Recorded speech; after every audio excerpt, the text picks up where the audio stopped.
جب مسلمان سچ بولتے تھے، جب مسلمان سچ بولتے تھے تو ہمارے پاس ایسے قاضی تھے جو اللہ کے ولی تھے، ہمارے پاس ایسے ججز تھے جو حق فیصلہ کرتے تھے، جو ڈرتے تھے اللہ سبحانہ و تعالیٰ سے.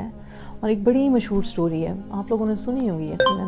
سیریا میں ایک دفعہ ایک قاضی تھے اور ان کو کسی جگہ پہ انوائٹ کیا گیا. وہ یوزلی جاتے نہیں تھے کیونکہ وہ شہر سے باہر تھا، لیکن یہ چونکہ ان کے کزنس تھے یا رشتہ دار تھے تو انہوں نے کہا کہ بری بات ہے، مجھے جانا چاہیے. انہوں نے بڑی دفعہ انوائٹ کیا، ہمیں پتہ ہے کہ آپ بزی ہیں لیکن آپ پلیز آئیں پلیز آئیں پلیز آئیں. تو وہ چلے گئے. وہ جو قاضی تھے اپنے مطلب کہ سٹی کے قاضی تھے، ویل نون فگر تھے، وہ چلے گئے دعوت پہ. تھوڑی دیر بعد شام ہوئی تو ان کو لگا جیسے کہ نا ان کا سانس بند ہو رہا ہے، ان کا سانس بند ہو رہا ہے. تو انہوں نے اجازت مانگی اور انہوں نے شہر کی طرف چلنا شروع کر دیا. رات کا وقت تھا اور آہستہ آہستہ ان کی طبیعت تھوڑی سی سنبھلنے لگی. وہ رستے میں تھے تو اچانک سے ایک عورت رستے میں بیٹھی رو رہی ہے. پریشان ہوئے کہ رات کے اس وقت ایک عورت رستے میں بیٹھی رو رہی ہے، کیا ماجرا ہے؟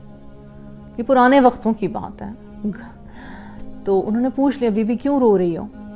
تو کہتی ہے میرے شوہر نے مجھے رات کو اس وقت گھر سے نکال دیا ہے اور میرے پاس کوئی ٹھکانہ نہیں ہے جانے کا، اور مجھے نہیں پتا کہ میں کیا کروں، اور میں اللہ سے کہہ رہی ہوں اللہ تو اس شہر کے قاضی کو کاش میرے پاس بھیج دے کہ وہ میرے حق میں فیصلہ کر دے.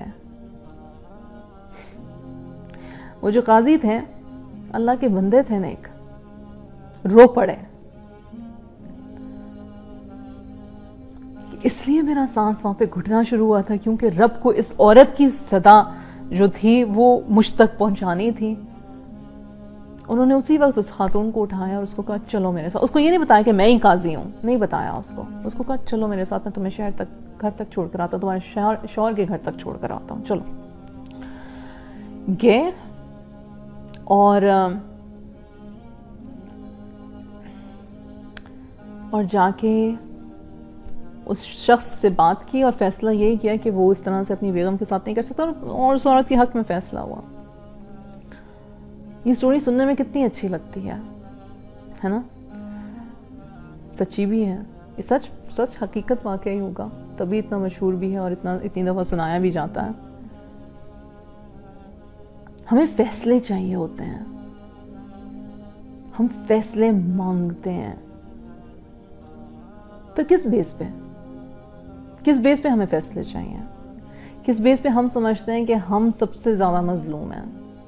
کس بیس پہ ہم سمجھتے ہیں کہ بس ہماری دعا ہی قبول ہونی چاہیے؟ میں نے ایک دفعہ پہلے بھی بات کی تھی، میں نے کہا جو چور ہے اور جس نے کہ گھر میں چوری ہوئی ہے دونوں اللہ سے دعا مانگ رہے ہیں.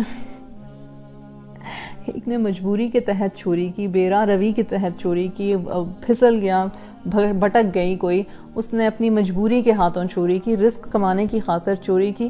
وہ بھی اللہ سے کہہ رہا ہے یا اللہ بچا لے پکڑا نہ جاؤں. جس کے گھر میں چوری ہوئی ہے وہ بھی کہہ رہا ہے یا اللہ میرے گھر کو محفوظ رکھنا، میرے گھر میں چوری نہ ہو.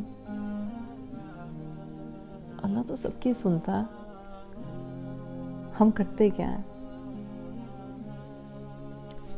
ہم بولتے کیا ہیں؟ ہم سوچتے کیا ہیں؟ ہمارا قول اور فعل کا تضاد کتنا ہے؟